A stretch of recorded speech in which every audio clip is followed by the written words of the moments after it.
Alright, welcome Algebra 2. This is once again another video. Present to you domain and range, but why we use interval notation when we're trying to find the domain and range for situations like the one that you're seeing on this screen. So, if you look here, I have this kind of function here. If we look at it right over in this area right there, we can kind of see it. It kind of looks like it makes this little V, and then it just kind of goes down like that. Okay.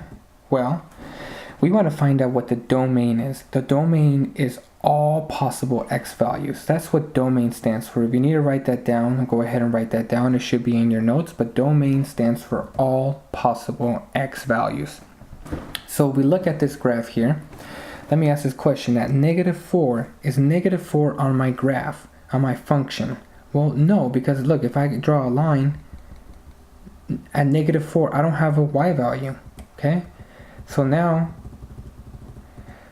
let's go to -3. Well, what about -3? Does -3 have a y value and output? Well, we keep going. Well, at -3, we have a point right there. So if we look here, at -3, it looks like my output is 2. So when x equals -3, my output is 2. All right. So that, and we see here because it's circled in, it's a closed dot, we're including the endpoint. So we're going to use a bracket, okay? And -3 is my smallest y value, so that's why I put that there. Now the reason why I don't put, the reason why we use interval notation, the reason why we're going to use interval notation, I'll explain in a minute. All right, so now I'll get to that in 1 second. So now we know -3 is my smallest x value because at -4 nothing exists. But what is my biggest x value? So if, okay, let's go over to -2. Does -2 have a y value? Well, yeah, it has one right there. Okay, so let's look at -1. Does -1? Well, -1 has one right there, a y value right there. Let's go to 0. When x is 0, my y value is here at -1. When x is 1, my y value is 0. And I keep going. At 2, I have a y value right there. At 3, my y value is 0. Okay, if I go to 4, my function doesn't exist there, so it stops. The domain is all possible x values. Therefore, my domain is from -3 to 3 because that's where my function stops. So, -3 to 3. And I put brackets. The reason why I put brackets is the brackets are because it includes the endpoints. Okay. All right. It includes the endpoints. Therefore, we use a bracket. We only use parentheses when it doesn't exist at that endpoint. Okay. But in this case, it does. Now, the reason why we use interval notation, and the reason why I want you to know why we use interval notation, is because look, if we look here let's look at from 0 to 1. Okay. There's an infinite amount. There's so many possible x values. Well, let's look at 0.5. Okay, when x equals 0.5, my y value is 0.5. Okay, if I go to 0.3, it's getting kind of hard to write. When I go to 0.3, okay, my y value is right there. When I go to 0.2, I have another y value right there, and I can keep going half and keep cutting this up and keep getting y values all along this line right there. For any value I choose between 0 and 1, I can get an output. Alright, so let me erase that.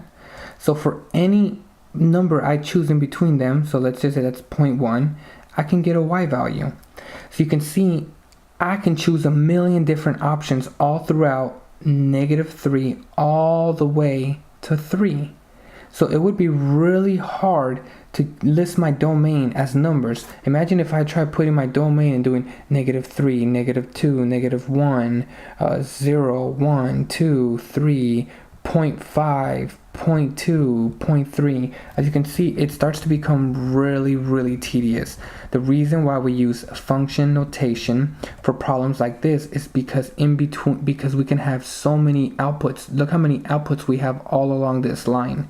We have an infinite amount of possibilities. So we use interval notation to express the domain.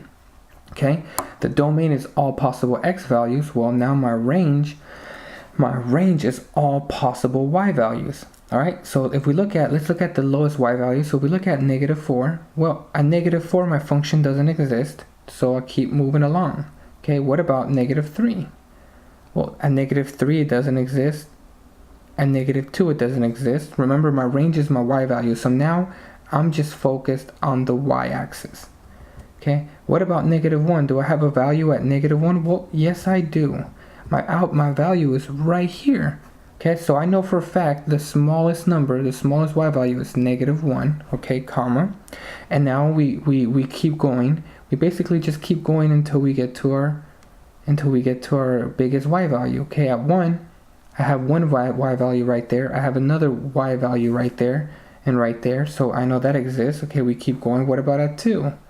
Okay, well, at 2 I have a y value right there. What about at 3? Nope, at 3, and my function no longer exists at 3. So 2 has to be the biggest y value. So 2 is my biggest y value. Again, we put brackets because we're including the endpoints. So domain is from your x-axis. Your domain is your x-axis. And we find our lowest value, x value, which we found right here. And we find our largest value, which is right here. So -3 to 3. Here in this case, we're going to go from the smallest y value, which is -1, to our biggest y value, which is 2. Right here, -1 is my smallest y value, and at 2 is my biggest y value. Okay, I hope that helps to clear up why we use interval notation for graphs like this.